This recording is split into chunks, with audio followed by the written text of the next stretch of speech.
you have it, all you transistor radio bugs. How'd that one grab you? That...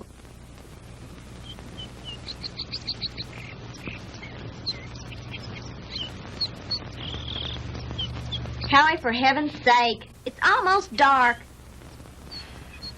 If you don't hurry up, we're gonna be late for the game. Margie, have you ever tried to fix a fuel pump to a rock and roll beat? Well, I'm sorry it made you nervous. I just thought it was a good chance to get in some practice. It's okay. Forget it. Nothing I can do anyway. At least not way out here. Well, I wish you hadn't taken this crazy nowhere shortcut. Boy, this is like Lossville. I know. I goofed. And I've got to get some help if we're going to get there in time for the kickoff. Hey, didn't we pass a farmhouse about a mile or two back down the road? Yeah, that's right. Back around the curve. Come on, we'll be shorter through those woods.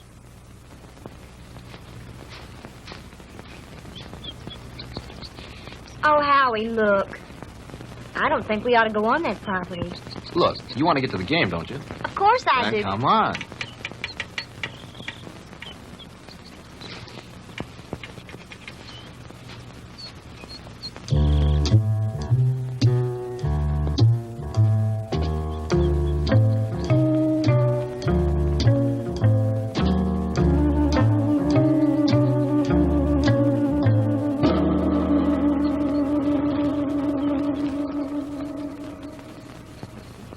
Howie, it's cold. And it's so dark, we should have brought the flashlight. It isn't working. Batteries are down and I forgot to replace them.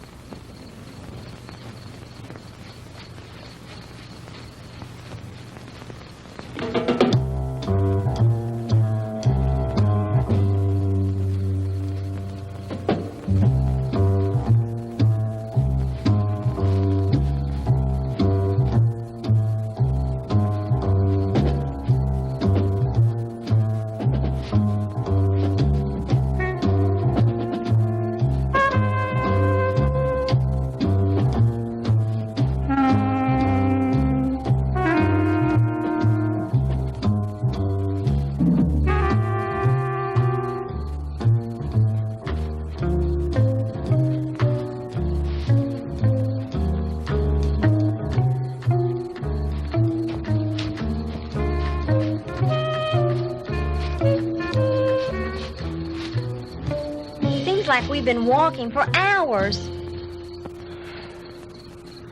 Well, it can't be much further now. Hey, there's a light.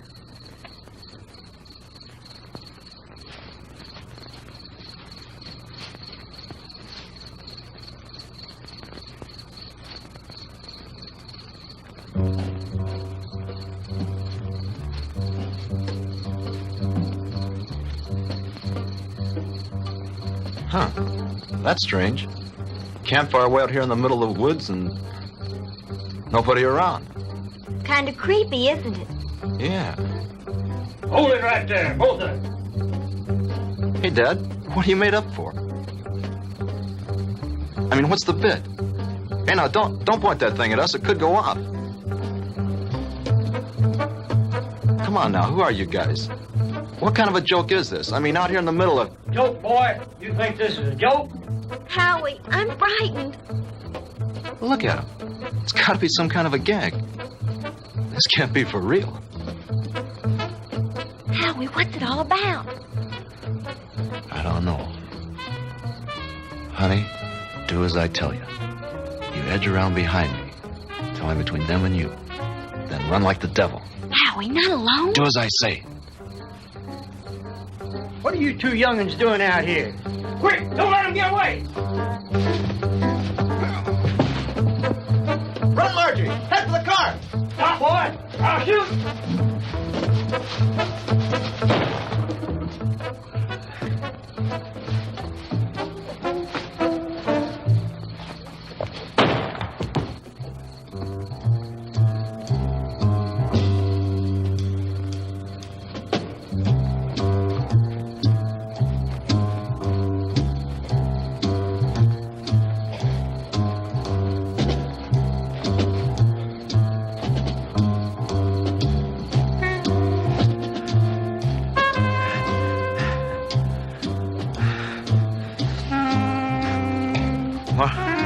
Margie?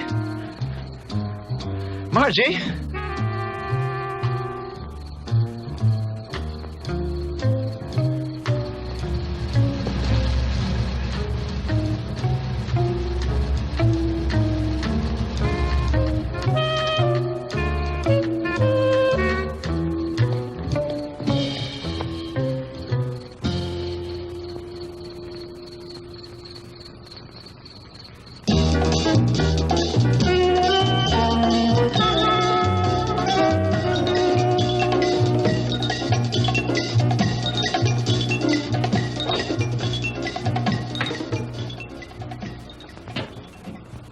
Oh, hello, Jim. What do you need? I need my ever-loving paycheck. What's the rush? Payday's tomorrow. I know, but Reed said you'd have it for me tonight. Oh, did he now? Yeah, that way I get a couple hours head start on my first vacation in 3 years. Relax. The girl's on her way up from accounting with it now. Where you going on this vacation? Some place that can't be reached by telephone, telegraph, teletype, or carrier pigeon.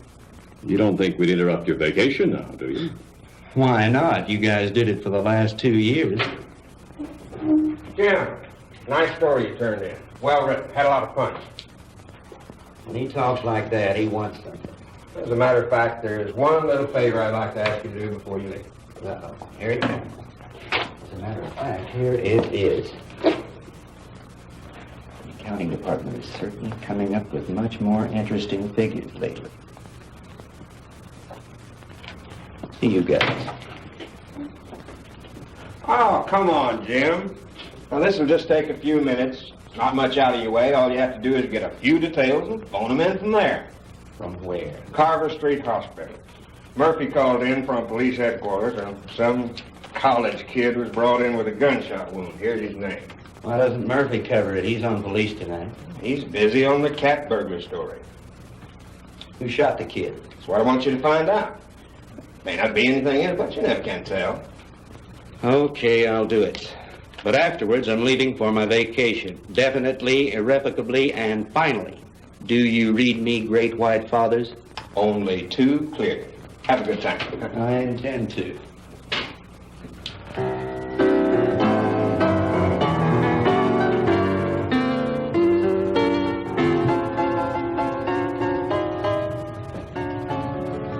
Hello, blonde girl. Why, James Crandall, what brings you here? Now, don't tell me. Let me guess. They sent you down for an egoectomy. A what? An egoectomy. They're going to cut out that big, fat ego of... Oh, that's funny. Funny. I want some information. Like what? Like, you got a boy here. Howard Ellison, college kid. In some kind of shooting scrape. That's the kid they brought in this evening. But I don't think he's having visitors. Well, could I speak to his M.D.? Mm-hmm. That would be Dr. Wilson Blake. Ah, yes. Blake of the Rusty Scalpel. Oh, you know him? I should. He broke into me once and stole an appendix. Oh, funny. That's funny. He's in his office. I know where he is. Dig you later, Embassy. Yes, that's all right with me, Dr. Thornton. 10:30 will be fine. Yes, I think the whole administrative staff should be there. Fine. See you in the morning, Doctor. Goodbye. Come in. Jim Crandall. Hello, Will. How are you? Hey, number one, how about yourself? No complaints? Can you spare a few minutes? Sure I can. Are you on duty? No, not really. I'm officially on vacation.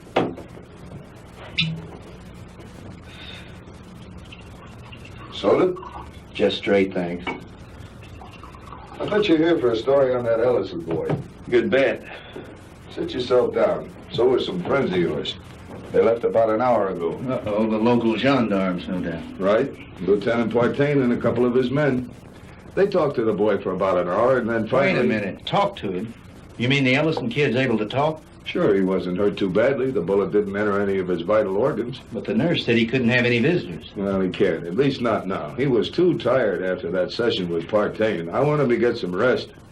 Well, when can I see him? In the morning. In the morning? But, Talk, I got to phone something into the editor. I can't fool around on this thing. I leave on my vacation tomorrow. Well, I envy you. We're so short-staffed here at the hospital, there's no telling when I'll be able to take a vacation. What did the kid say when he talked? He told a real weird story. The police have a transcript of it. I'd rather hear it from you if you don't mind. I don't think I should repeat it. I imagine the lieutenant would rather tell you himself. Oh, come off it, Doc. You know Partaine's not going to give me anything till he's good and ready. All right.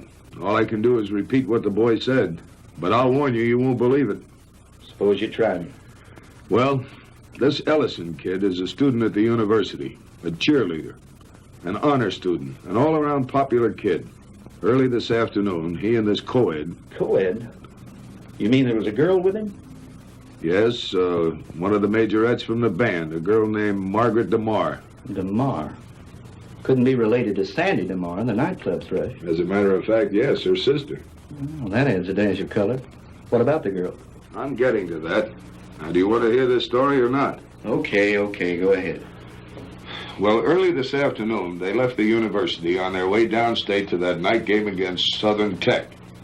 They had permission to drive down instead of going on the bus with the other students. They were running short of time, so they took a shortcut on one of those farm roads. Ellison's car started acting up and finally quit on them. They had to have help, so they started walking, trying to make it to a farmhouse. I said, hold it right there. Hey, Dad, what are you made up for?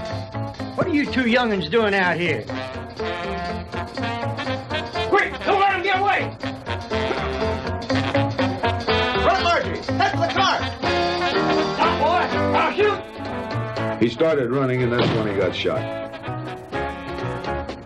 He got up and he kept on running. He made it back to the car. He looked around for the girl, and she wasn't there. After that, he blacked out.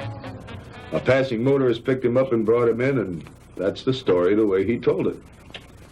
You sure weren't kidding when you called it weird. I've heard some screwy ones in my time, but this one takes the prize. Yeah, that was exactly my reaction, at first. What do you mean, at first? Well, sometimes I'm forced to alter my opinion by certain evidence. I don't know if you're aware of it, Jim, but my hobby is American military history. I collect historical military objects like some men collect stamps. Like this item that was brought in by a patient a couple of months ago. You know what that is? Well, it looks like some kind of rifle slug. Mm-hmm. I have a cigar box full of those at home. My brother and I used to find those in the woods and dig them out of trees when we were kids, back in Georgia 30 years ago. It was one just like the one you're holding now that I took out of young Ellison's body and gave to the police this evening. And if you ask me, they're going to have to dig a long way back in their ballistics file to find anything that matches that. Yeah? Yeah. You see, that's a mini ball. The kind of a bullet they used during the Civil War.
Now, ladies and gentlemen, it is my privilege to present our heavenly little headliner and the collector of 2 gold records, the girl with the orchid voice, Miss Sandra DeMar.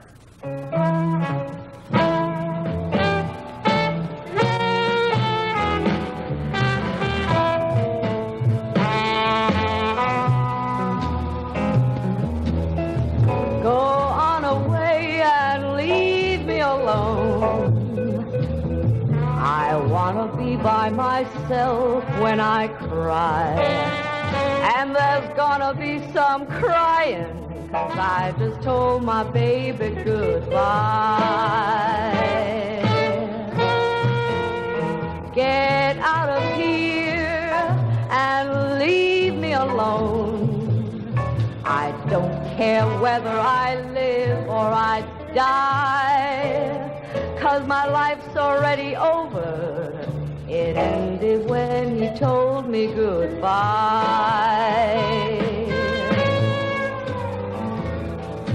Why is it everything happens to me and my dreams all explode in my face? He was my own for a while, but he's gone, and I know no one can ever take his place. So go away and leave me alone. I've got a right to my own private pride. Coming down with the sorrows, 'cause I just told my baby goodbye.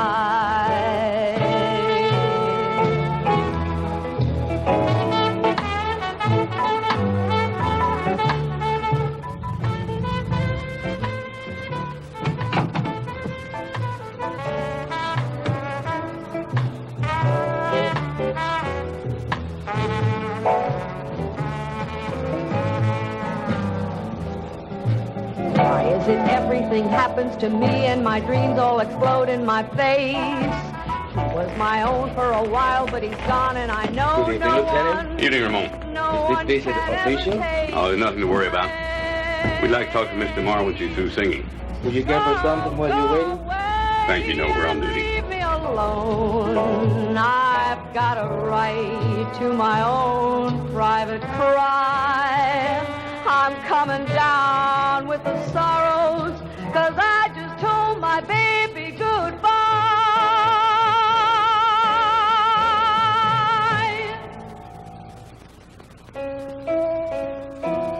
'Cause I just told my baby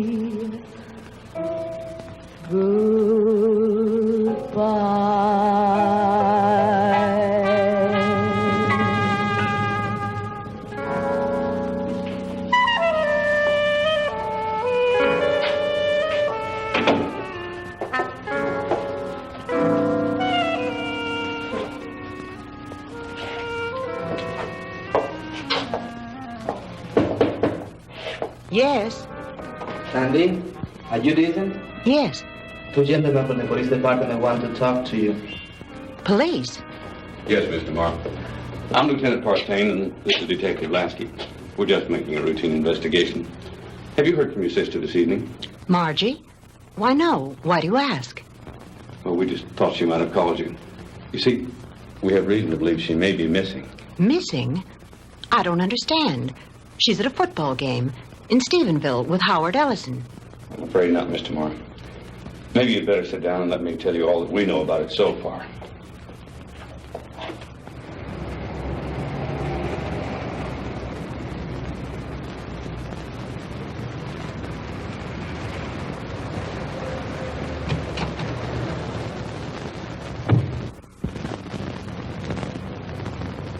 Well, Lieutenant Partain, is it a raid or a payoff?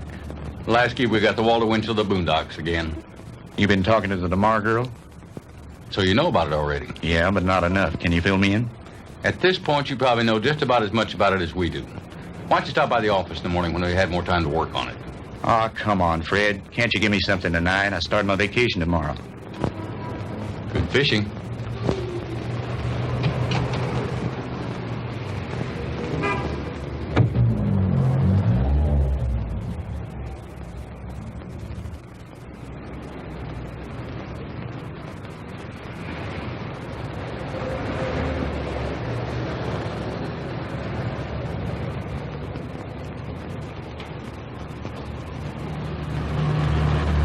Miss DeMar? Yes?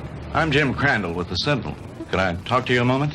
I'm sorry, Mr. Crandall. I really haven't time to talk. I've got to get home in case my sister calls. Well, that's what I wanted to talk to you about. Could I give you a lift home? Thanks, but I'll take a cab. Well, they're kind of slow this time of night. Well, all right, if you're sure it's not out of your way. Of course not. It's part of my job.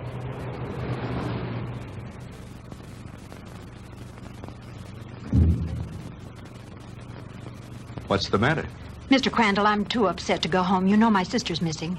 Yes, Do you know where it happened? just about. Would you drive me there? It's nearly 1 o'clock in the morning. Besides, what if she calls you? If she were going to call me, I'm sure she would have done so by now. It's nearly a 45-minute drive up there. Howie was picked up on a farm road just this side of Stephenville. It's too much trouble. You can drop me at my apartment, and I'll take my car. You're pretty determined to go, aren't If you? my sister's in trouble, I've got to be near her. Hop in. I need to go up there myself.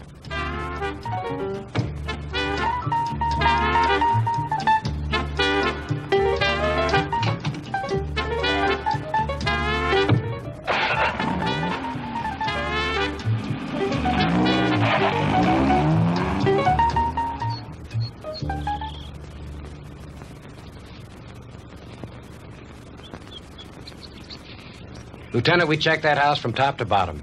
Nothing there. Okay, Lasky. As soon as the boys are through, have them go in and get some rest.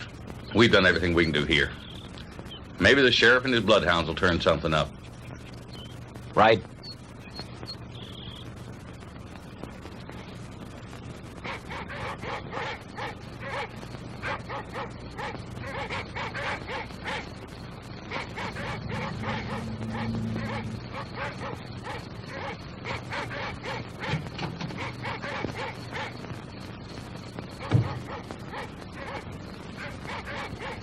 Lieutenant Partain around. He's up in the woods someplace. Evening, ma'am. Has there been any news of my sister? You're Sandra DeMar? Here comes Partain now.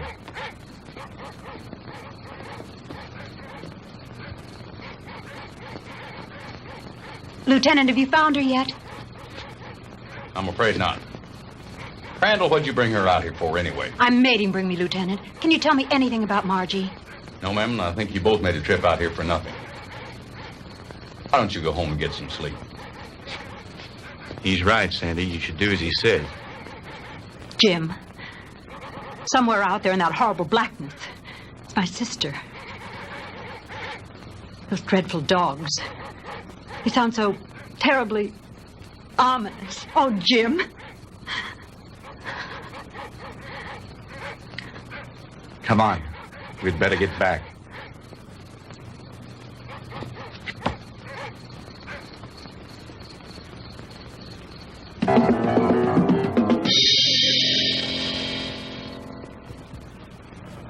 No, I'm going to check all the antique gun shops this morning, as soon as they open.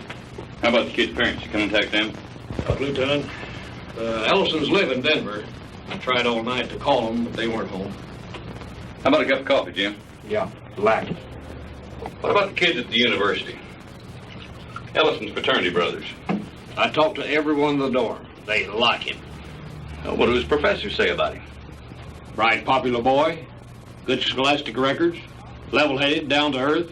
Not the kind to make up wild stories. Well, that cracks another one of our little theories wide open. You just getting here? Some of the other fellows came in a couple of hours ago. Yeah, I was out with the sheriff and his bunch. And have we got a Lulu? Yeah, what is it? The girl's sweater. We found it out in the woods not far from a smoldering campfire. Go on. Well, we gave the scent to the dogs, and they took off like Moody's goose. Well, we followed them for about a mile or two, till they got through the woods and into a small open space. Well, the dogs got about halfway through the open space, and then they stopped. Well, you've never seen so much confusion of tangled dogs in your life. They didn't know which way to go. The scent had stopped right in the middle of nowhere. It was as if the girl had just been snatched off the face of the earth into thin air. Wait a minute. You mean no footprints, no tire tracks, no nothing? Well, nothing but this. Well, so you found part of a costume. Costume? This is the real article. I checked it out. What do you mean, checked it out? Look at the label on the inside. McCord Brothers. McCord? Outfitter to the military. Charleston, South Carolina. I checked with the Charleston department, and they gave me some very interesting facts from one of their newspapers. It seems that McCord Brothers, the company that made that hat, burned to the ground in 1869 and was never rebuilt. It's been non-existent for over 100 years. This case is getting screwier by the minute. Don't it, though? I'll have you run this down to the lab and then go home and get some sleep. How about me, Lieutenant? Sure, go on home. You've earned a rest. Well, what do you think? How was Mr. Marr when you left her? Shook up, naturally. She's spending the night with a girlfriend. Fred, about this whole mess, what's your opinion? I'm not paid to have opinions. I'm paid to put jigsaw puzzles together. But seriously, what do you think? I think there's a logical explanation to everything. Two men were in those woods in costume and makeup. Anyone knows there's lots of guys around nowadays who collect antique guns. They belong to clubs, they have meetings and shooting contests every so often. A couple of them got liquored up a little, wanted to have some fun and scare the kids. But something went wrong. It's as simple as that. My hunch is, as soon as they get up enough nerve, they'll come in, give themselves up.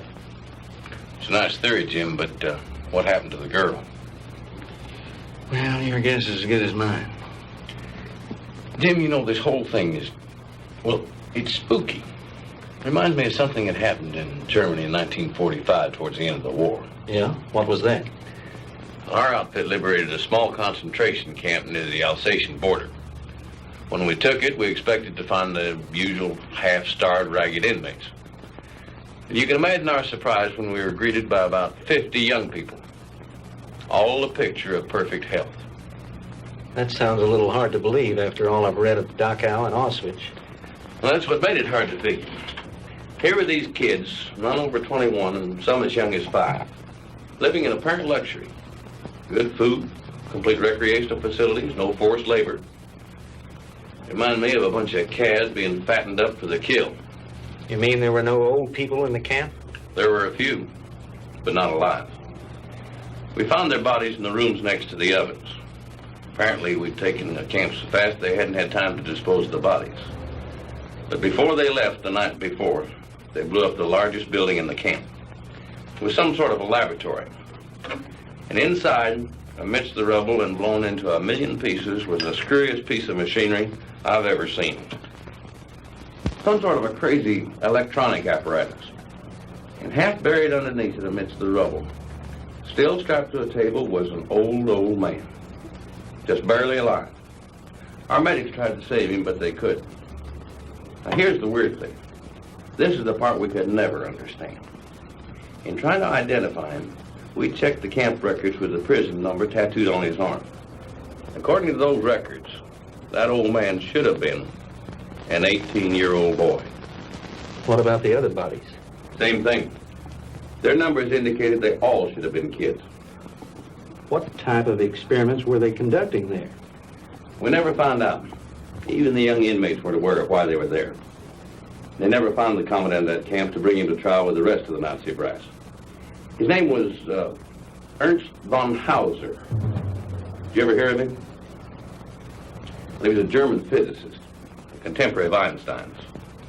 I don't follow you.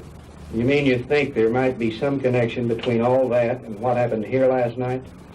I'm not saying that, no. But just suppose, for the sake of argument, the Ellison kid did see two men out of the past of 100 years ago. That would mean somebody around here is tampering with time. Somebody was also tampering with time in that concentration camp. Now, wait a minute. Let me get this straight. You think that the machine found in that concentration camp was some kind of time machine, and that there may be another one like it around here. Is that what you're saying? I'm not saying anything. I'm just supposing. After all, they never found von Hauser. Lieutenant? Yeah, Walt. Captain wants to see you in his office. Wants you to bring the file on the Maddox case. Be right there. How am I ever going to turn in a story like that? That's your problem.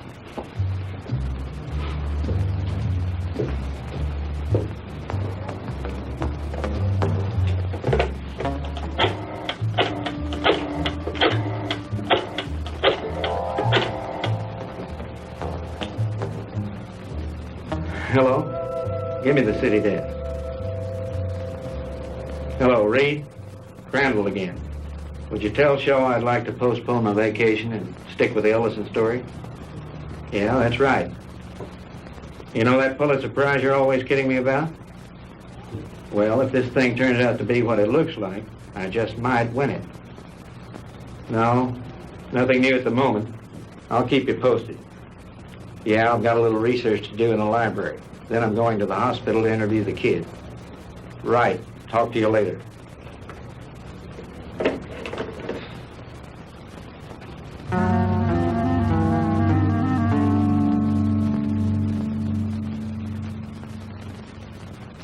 All right, Howie, you can go on with your story.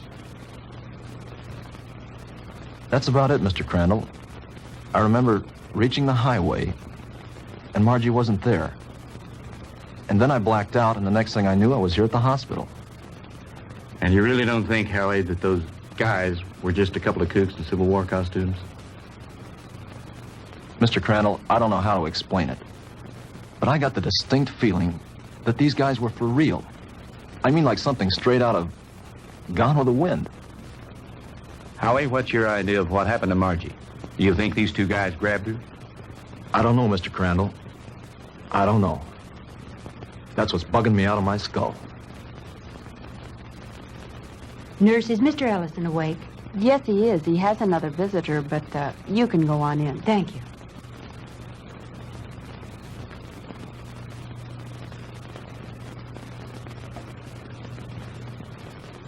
Sandy. Hello, Howie. How are you? Hello, Jim. Good morning. Have you heard anything from Margie? Not yet. I brought you some flowers. Thank you, Sandy. I'm sorry about all this. I mean... It's all right, Howie. Now, don't you worry. Whatever happens, I know it wasn't your fault. Jim, have the police found out anything yet? No new developments. I'm going up there in a little while and have a look around myself. I want to see the place in the daylight. Would you mind if I went with you? Of course not. I'd enjoy your company. Howie, would you forgive us if we ran off right away? Sure. I understand. I'll drop back in later. Bring me some magazines. Yeah. True Confessions and Ladies' Home Journal. Gee, thanks, Mr. Crandall. Those are two I never miss. See you later, Howie.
Looks like the typical haunted house, doesn't it, Jim? Yeah. The meadow where they found the cap and where Margie's trail ended is supposed to be nearby. Do you think this old place has anything to do with her disappearance, Jim? I don't think so. They searched it and didn't find anything. Her sweater was found somewhere in those woods. I think I'll have a look around.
Get out of here.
What happened?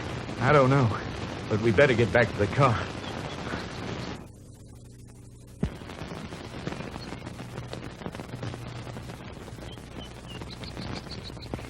Jim! Oh, the car! It's gone!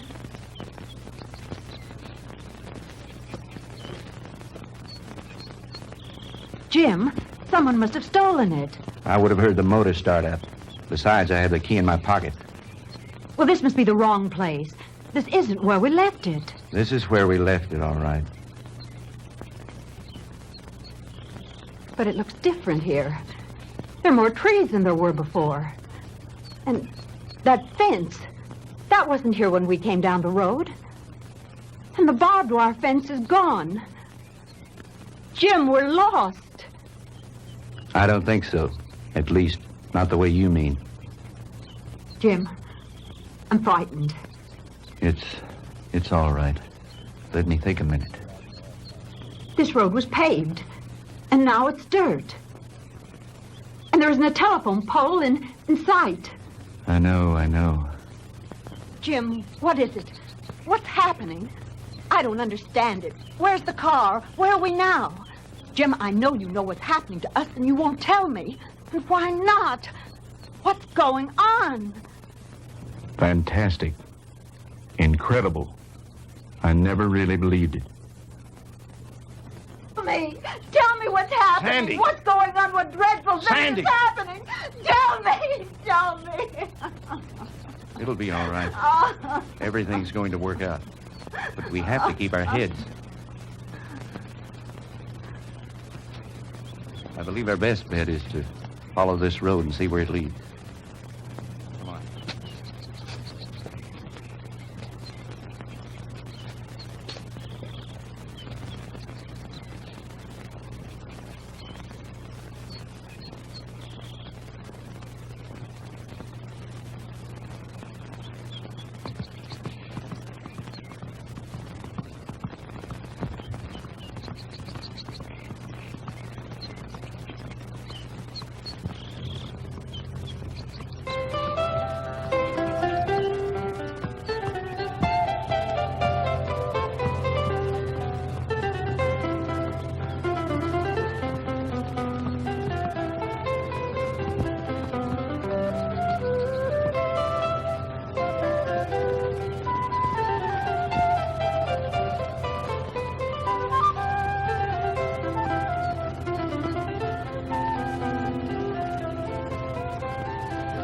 Jim, his clothing. I know. Ours are just as strange to him, especially your short skirt. Friend, what year is this? Where are we? Witchcraft! Witchcraft! Ha!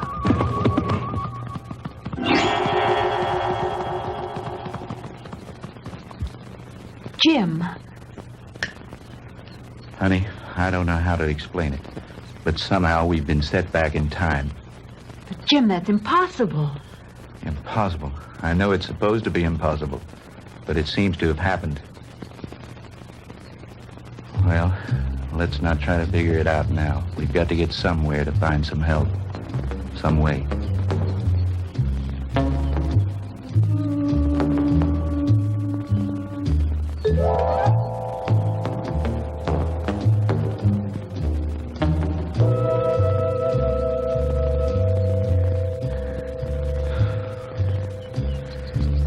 Jim, I'm sorry, but I don't think I can go any farther.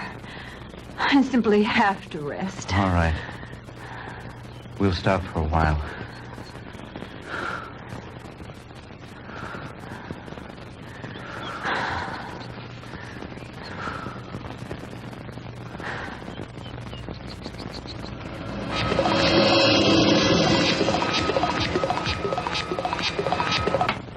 Welcome, my friends, to my little workshop.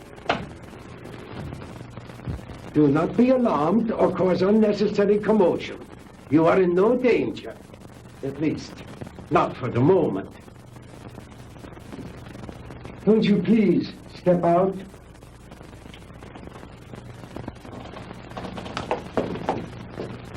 I am Dr. Ernst von Hauser. These are two of my assistants, Manfred and Wolf. Where are we? I told you. We are in my little workshop. And I tell you again, please do not be alarmed. What time is this? What century are we in? Does it matter, my friend? There really is no such thing as time, except as a relative measuring device in your own mind. We're not interested in double talk. What happened to Margaret DeMar? What have you done with it? Please, Mr. Crandall, you will please remain calm. What have you done with my sister? Your sister is entirely safe, Mr. Marr, and I assure you I did not bring her here intentionally. She certainly didn't come here of her own free will. I didn't say that. I brought her here to keep her from harm. Then where is she? Let me see her. But of course. To the armor! Come and see here. Schnell! To the armor. Bringen Sie Fräulein DeMar zu ihrer Schwester. Well,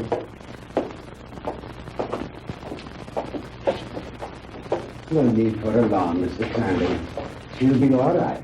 She'll be able to freshen up. We will even furnish her a change of clothing.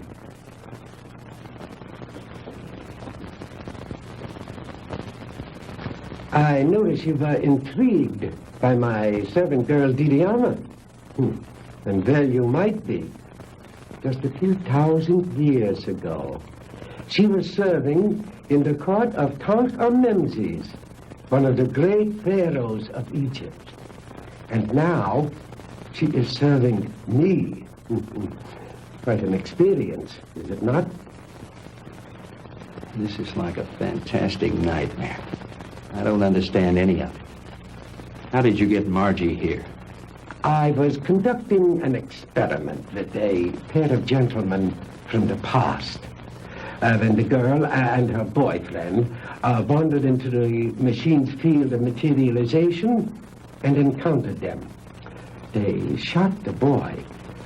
They might have killed the girl had I not teleported her here very quickly. And the two red soldiers? I sent them back to Shiloh, Mr. Crandall. But it doesn't matter. They probably died there anyway. Fantastic. Utterly fantastic.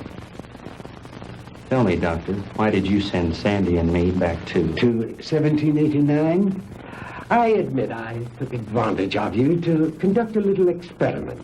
Oh, yeah, it was a little dangerous, but you see, no harm has come to you. Super spectronic relativity? I believe that's what you once called it. Oh, then you are familiar with my work. To some degree, yes. I read up on you this morning in the library after talking with the police. Oh. And what did you learn about me? Quite a bit.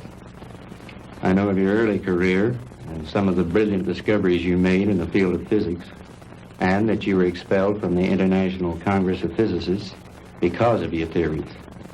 Oh, that was a humiliation which will soon be avenged, Mr. Crandall. But go on. What else did you learn of me? Well, I know that you were a friend and sponsor of Adolf Hitler, that you helped elevate him to power in the 30s, and became the organizer and administrator of his Department of Scientific Warfare. That's another thing that puzzles me, Herr Doctor. Why a man of your brilliance should identify himself with a fanatical madman like Hitler. How dare you refer to Adolf Hitler as a madman? He was a great genius, ahead of his time. The world, in its ignorance, was not ready to accept him. The world did not accept him because he was a lunatic, bent on enslaving it. Do you call a man who is responsible for the mass murder of millions a great man, a genius? Anyone with enough intelligence to examine history knows there are times when lives must be sacrificed for the benefit of future generations. And he was willing to do this in order to lead his people into darkness, into oblivion. That's where he was leading them. And like all other power-crazed dictators before him, he failed. Thank God there were people in the world with enough courage to resist and to conquer him. What do you know in your stupid, petty little mind?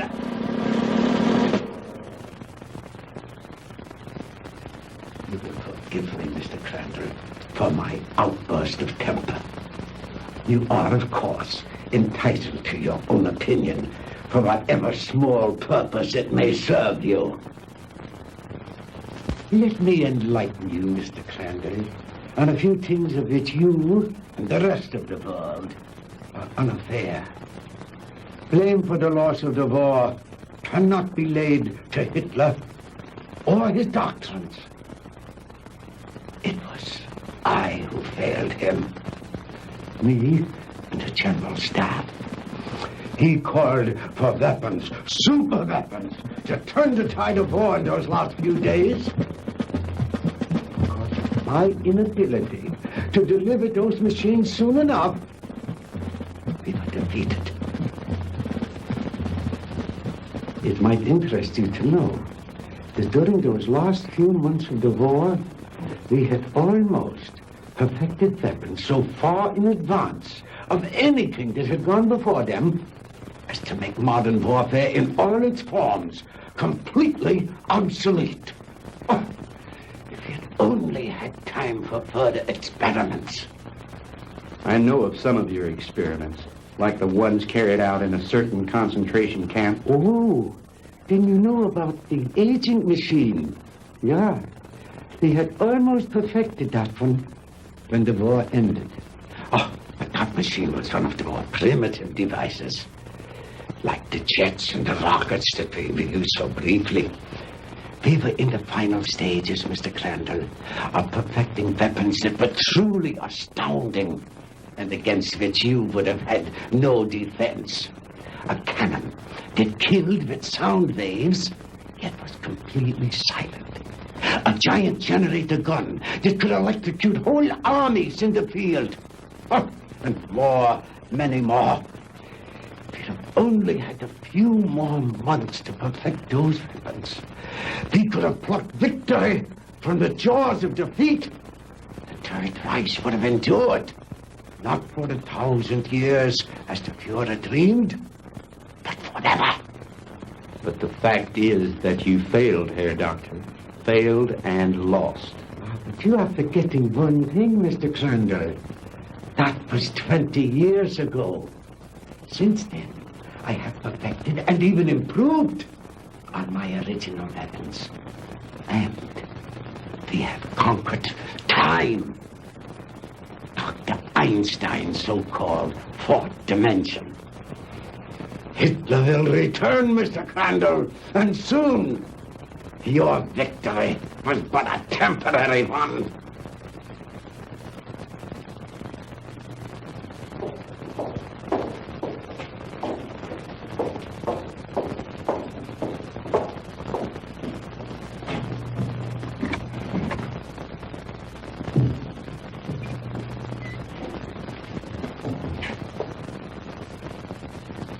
Margie, baby. Sandy. Honey, are you all right? Did they hurt you? Oh, Sandy, I didn't think I'd ever see you again. Oh, I'm all right.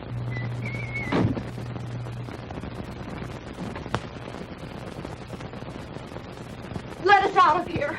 Open this door. Let us out. Please, don't let them keep us here.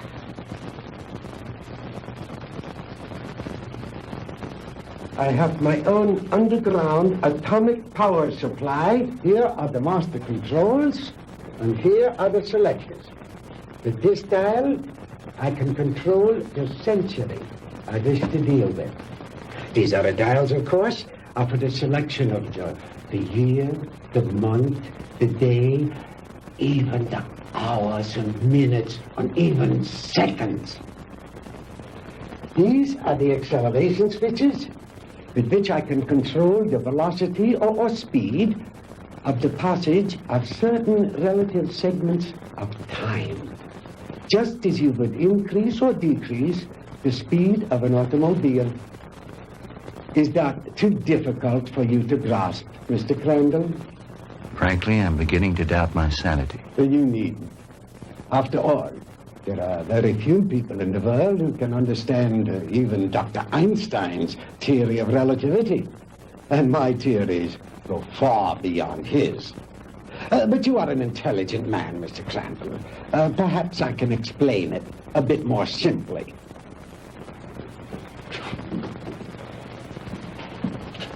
We will let this line represent the world.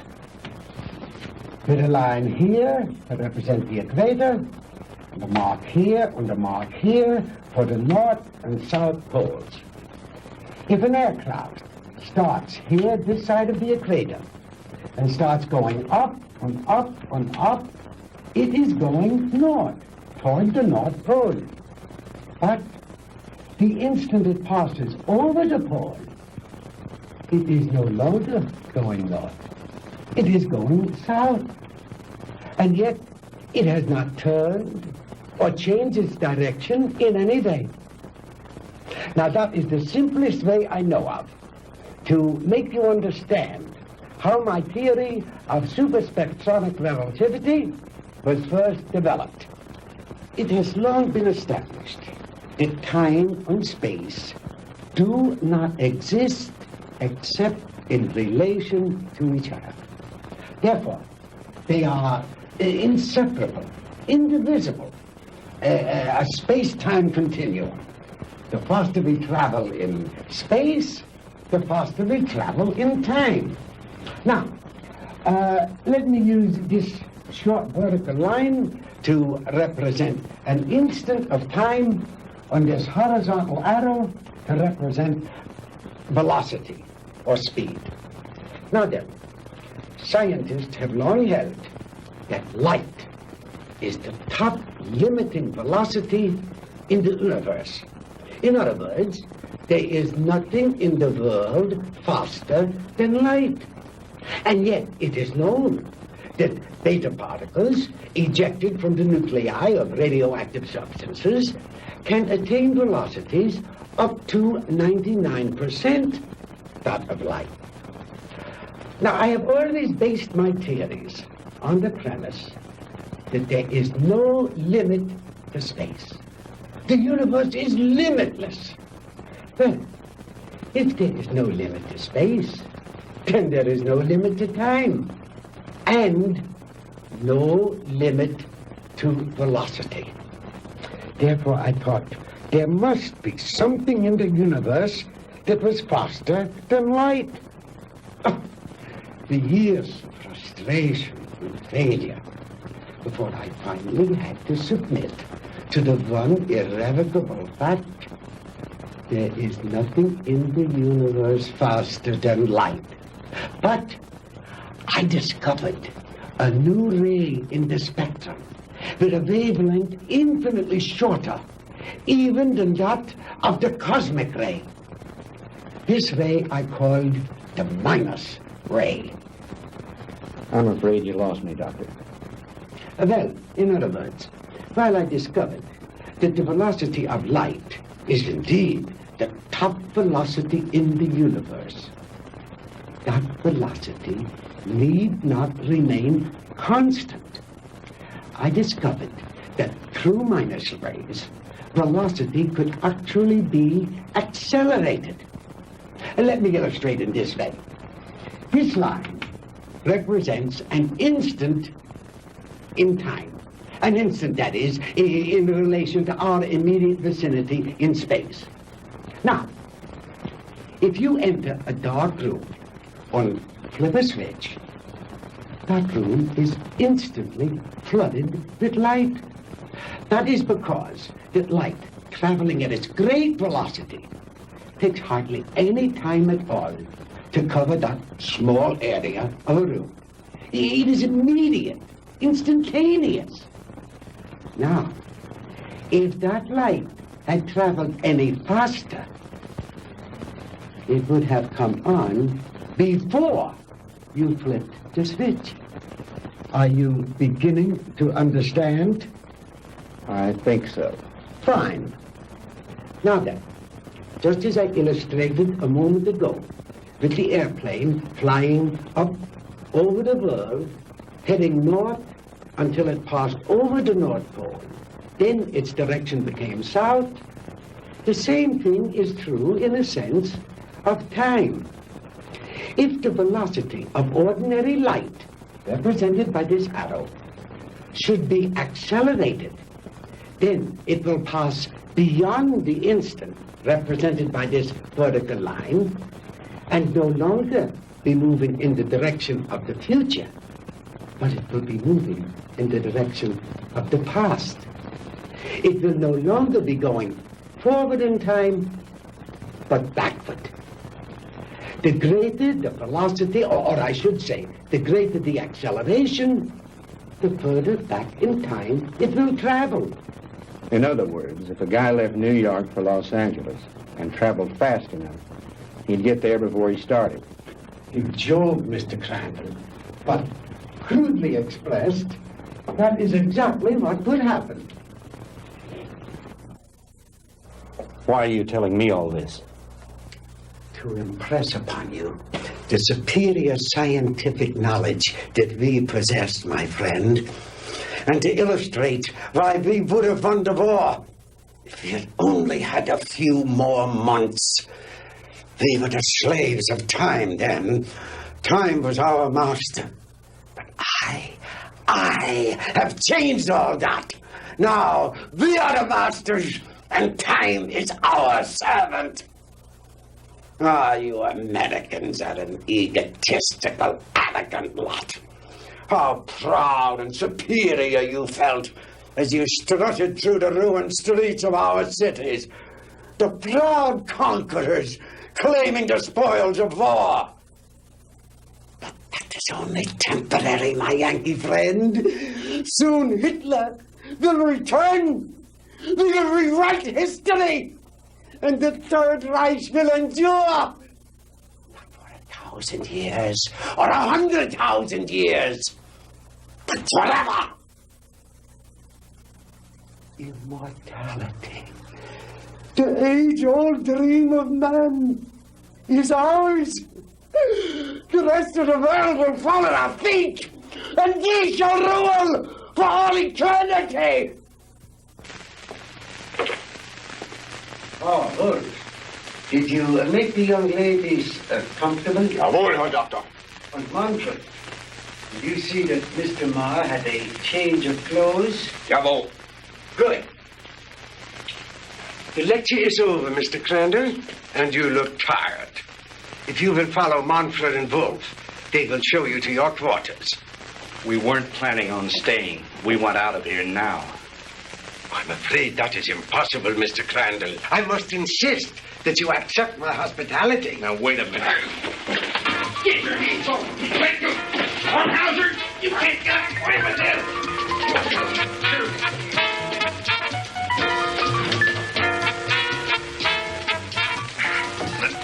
Jim! Jim! Sandy, are you all right? Oh, yes, we're all right, but why are they locking us up? What are they going to do with us? Nothing if I have anything to do with it. Oh! Oh, don't hurt him! Oh, don't hurt him! Oh.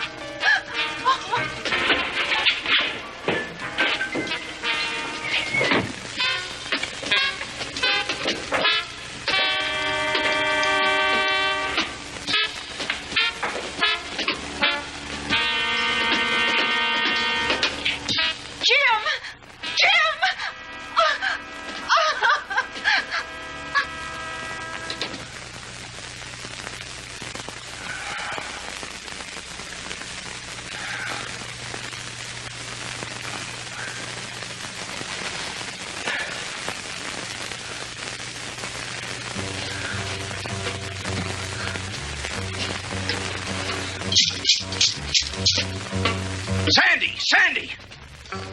Sandy, answer me! We're here, Jim. We're all right. How about you? Just a minor headache, honey. Is Margie still with you? Yes, she's asleep. Jim, I'm scared. What do you think Von Hauser intends to do with us? I don't know. But I do know one thing. I've got to figure a way out of here. Sandy, honey, I'm sorry about everything. I shouldn't have brought you with me this morning. It wasn't your fault. I asked to come along. After all we've been through, you must be beat. Have you had any sleep? No, I was worried about you. Well, try to get some rest while I do some thinking. Okay. As soon as Margie wakes up, I will.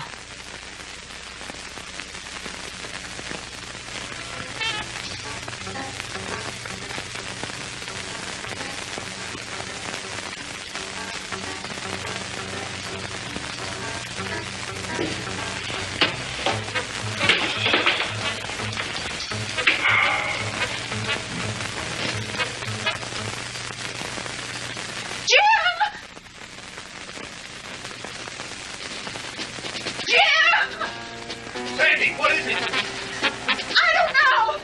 He wants to take Margie. Kommen Sie her, Fräulein. No, Sandy, don't let him take me. Kommen Sie her. No, Sandy. No, leave her alone. Take your hands off her. Don't let him take me, Sandy. Don't let him take me. Turn her loose. Oh! Sandy, who is it? What's going on? No. What's going on in there? What's happening?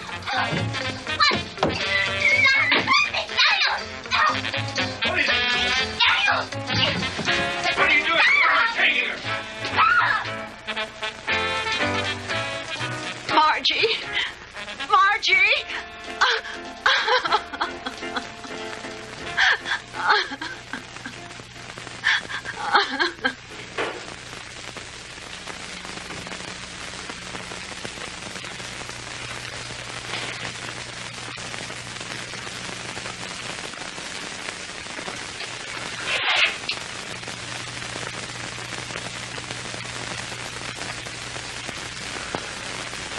So you see, my dear, there was no reason for all that hysteria. You've really nothing to fear. While I have never before tried sending anyone into the future, there is no reason to believe that the experiment will not be successful. And if something should go wrong, it will happen so quickly, you'll never feel a thing.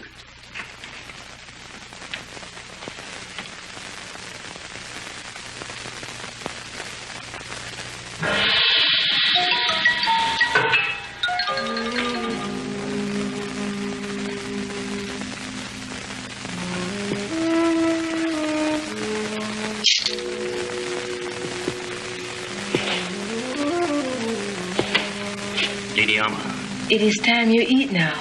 You speak English? Many others before you, they teach me talk. You mean there have been other prisoners here? Many. Are there any others here now? They all disappear. You eat now. It is all they give me for you. It's all right. At least it's better than nothing. Didi Alma, you've got to help us. You're our only hope. No. I cannot help you. But you've got to. You're the only one. If you could get hold of the keys. No. They'll kill me. I cannot help you. Please, Didi Alma, listen to me. No. We'll never get out of here if you don't help us. Please, Didi Alma. Please.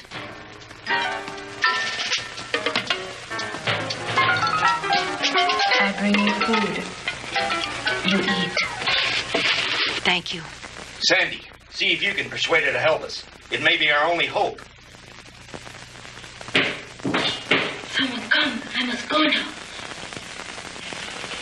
Was ist los, Herr?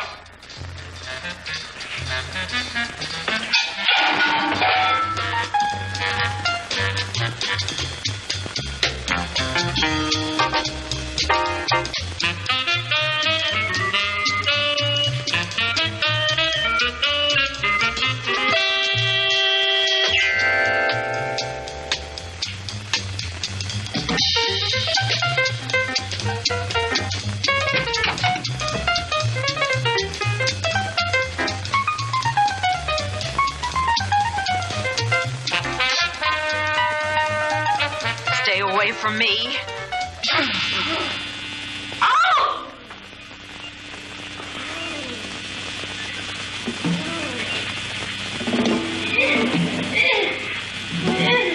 Sandy!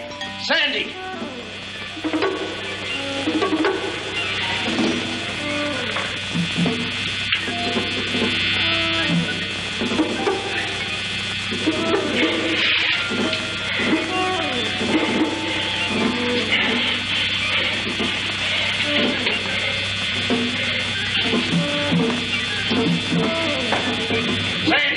Sandy!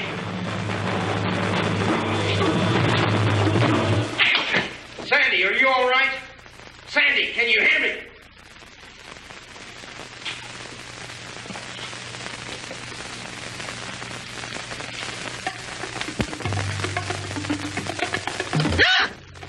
Sandy, honey, thank God you're safe. Quick, get his keys.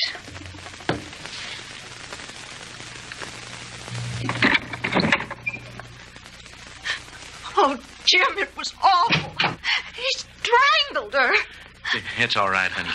Try to get hold of yourself. We've got to get out of here. I'll be fine.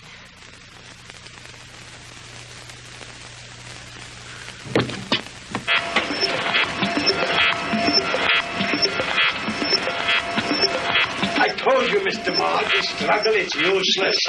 You will only tire yourself needlessly.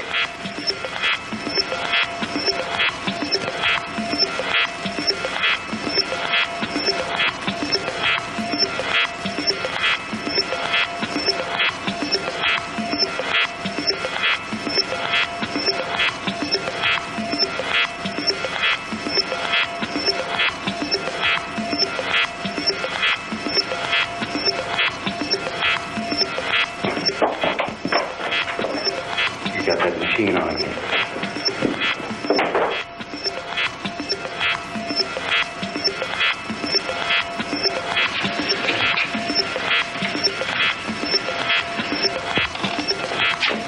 Switch it off, Doctor.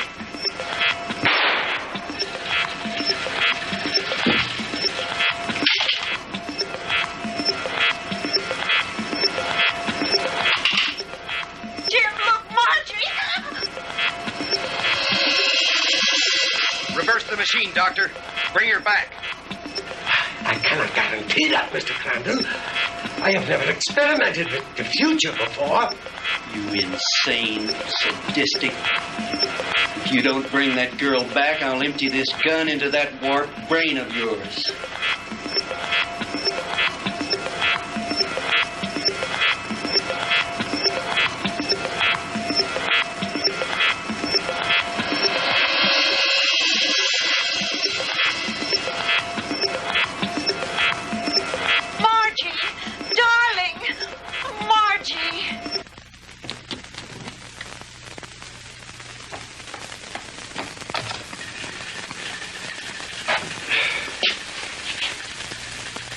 It's too bad, Mr. Crandall, that you are not interested in science. But you Americans are so impractical anyway. Jim, look out!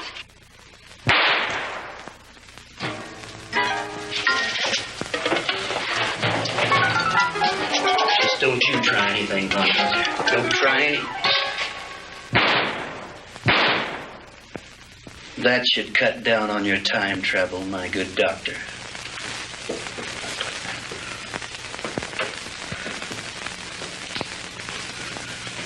How about the attic? You searched that, didn't you? Yes, sir. That's where we found the Nazi soldiers and the radar equipment. Then this house has some connection. Crandall's car was found not too far from here. Von Hauser's headquarters must be around here somewhere.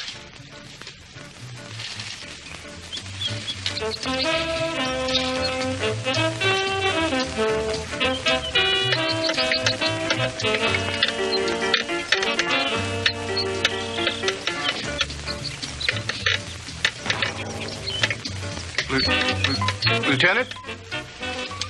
Yeah?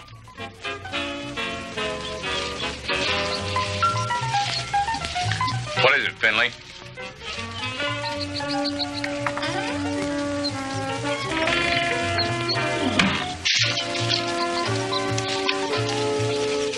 Jim and the DeMars.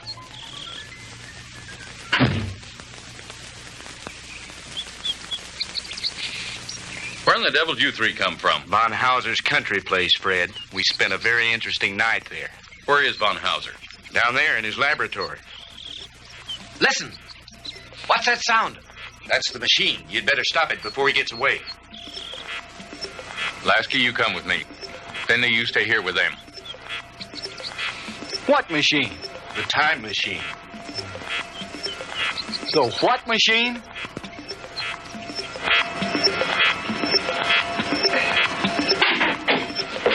All right, Professor, hold it right there. Get away from that machine.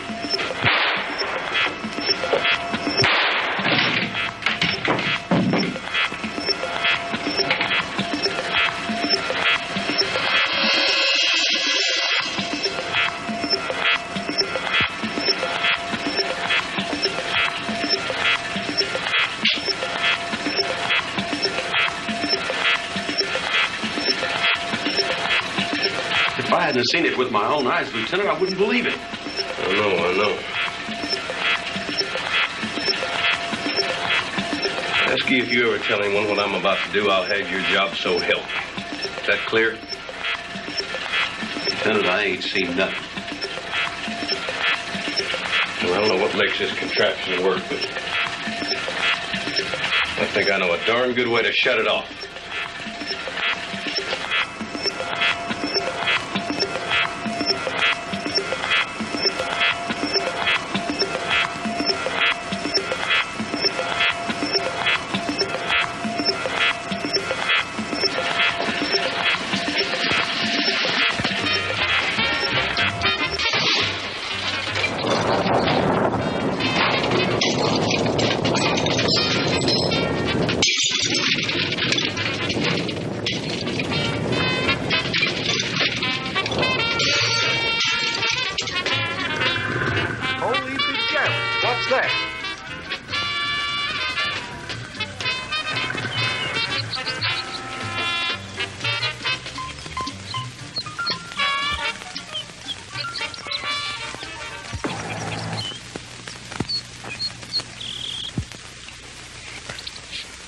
happened down there, Fred?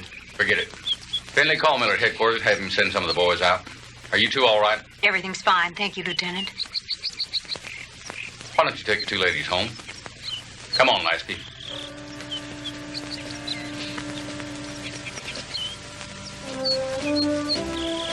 The machine? Mangled beyond repair or recognition. Too bad the big brass didn't get a chance to look it over, isn't it? But why, Fred? You had no right. No right, huh? Listen, the way I figure is like this. Sooner or later, some other joker is going to invent a machine just like it. Maybe by then the world will be ready for it. God only knows we aren't now. Hydrogen bombs are enough for people to worry about. Yesterday should be left alone. Because today, the world has enough problems. Just trying to make sure we'll have it tomorrow.